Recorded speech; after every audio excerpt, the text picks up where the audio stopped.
KP. Sagar அவர்கள் இமயம் என்பது எல்லோருக்கும் தெரிஞ்சிருக்கும். அவர் இமயம் என்று சொல்வதற்கு பொருத்தமானவர். நான் இளமையாக இருக்கும்போது அவர் படங்கள் நடித்திருக்கிறேன். அவர் கம்பெனி படத்தில் நடித்திருக்கிறேன்.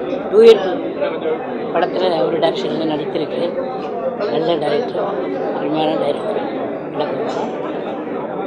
அவர் ஆத்மா சாந்தியுடைய இறைவனை ஒரு பெரிய இமயம் ஒரு சாய்ந்து விட்டது. ஒரு மறைந்தாலும் அவருடைய நினைவாக இருக்கும்.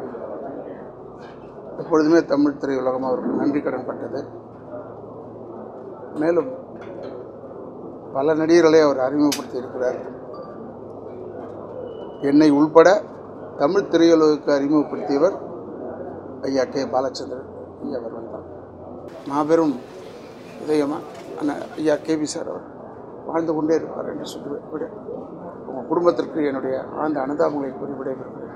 கே.பி. சார் தமிழ் ரசிகர்னால, தமிழ் மக்களால் என்றைக்கும் மறக்க முடியாத ஒருத்தர்.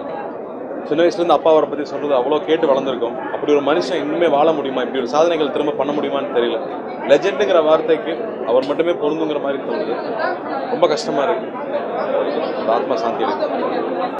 தமிழ் சினிமாவை பொறுத்த வரைக்கும் ரொம்ப வித்தியாசமான கதைகள், ரொம்ப வித்தியாசமான கான்செப்ட்ஸ், கிராஃப்ட் சினிமாவுக்குள்ளே இன்ட்ரடியூஸ் பண்ண ஒருத்தர் KP. Sir.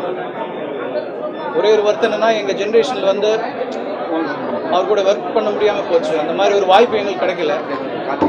May soul rest in piece.